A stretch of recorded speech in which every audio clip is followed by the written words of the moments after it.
ఎడవబడ్డామంటే అప్పుడు నేను నమ్మలేదుగా. ఎప్పుడంట?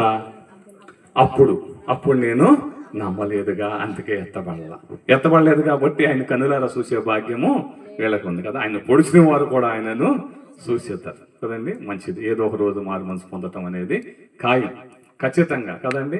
కాబట్టి ఈ ఖాయము మాయం కాకముందే ఏం చేయాలి? మారు మనసును ఖాయం చేసుకోవాలి. మారు మనసు లేకుండా ఏ వ్యక్తి కూడా పరలోకానికి చేరటం అనేది అసాధ్యం. 11వ వచనం చదువుతాం. 2వ అధ్యాయం, ఎఫెసీయులకు రాసిన పత్రిక 2వ అధ్యాయం 11వ వచనం చదువుతాం. అంధకార సంబంధులు, వెలుగు సంబంధులు అనే విషయం గురించి మనం మాట్లాడుతున్నాం. కాబట్టి ఎఫెసీయులకు రాసిన పత్రిక 2:11 చదువు.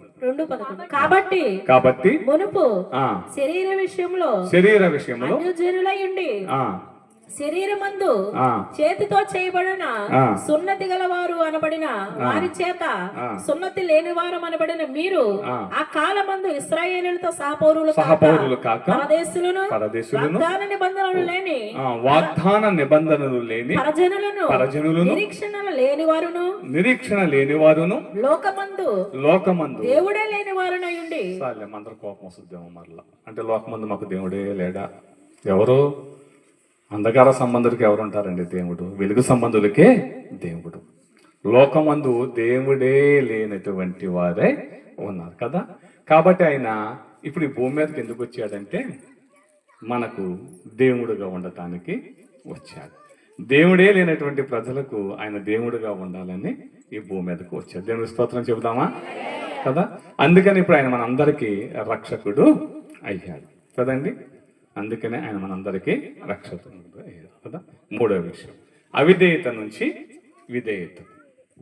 ఎవరు? కడగబడినటువంటి వారు, అవునా? బాప్తిసం తీసుకున్నటువంటి వారు ఏం చేయాలి? అవిధేయత నుంచి విధేయత వైపు నడవాలి. అంతేగా? చాలా మంచిది. చూడండి, పేతురు రాసిన మొదటి పత్రిక 1వ అధ్యాయము 13వ వచనాన్ని చదువుతాం. పేతురు రాసినటువంటి మొదటి పత్రిక. కాబట్టి మీ మనస్సు అను నడుము కట్టుకొని నిబ్బరమైన బుద్ధి గలవారై యేసుక్రీస్తు ప్రత్యక్షమైనప్పుడు మీకు తేబడు కృప విషయమై సంపూర్ణ నిరీక్షణ కలిగి ఉండుడి. నేను పరిశుద్ధుడనై ఉన్నాను గనుక మీరును పరిశుద్ధులై ఉండుడని రాయబడి ఉన్నది. కాగా మీరు విధేయులైన పిల్లలై మీ పూర్వపు అజ్ఞాన దశలో మీకుండిన ఆశలను అనుసరించి ప్రవర్తింపక మిమ్మల్ని పిలిచిన వాడు. ఆయన పోలికలోనికి మనం అందరం కూడా మారిపోతాం. ఎవరు గురించి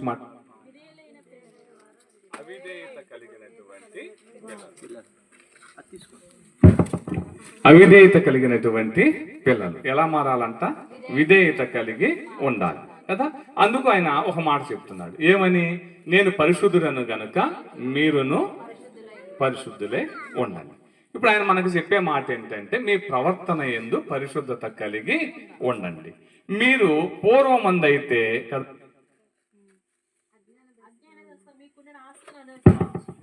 పూర్వమందైతే అజ్ఞాన దశలో మీకుండినటువంటి ఆశలను అనుసరించి నడిచినవారు కదండి.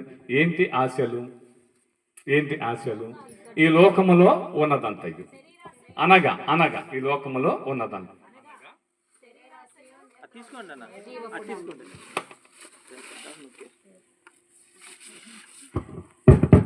చాలా మంచిది. అనగా నేత్రాశ, శరీరాశ, జీవపు తంబం.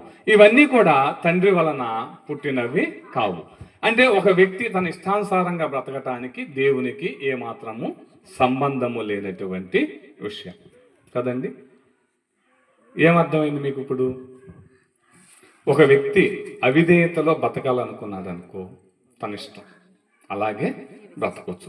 నేను ఇలాగే బ్రతుకుతాను అంటే కదా, నువ్వు ఇలా బతకొద్దు అని ఎవరు కూడా నీకు అడ్డు చెప్పరు. అందుకు పౌలు భక్తుడు ఒక మాట చెప్పాడు, నాకు అన్నిటి యందు స్వాతంత్ర్యము కలదు, అయినను అన్నియు క్షేమాభివృద్ధిని కలిగించవు అన్నాడు.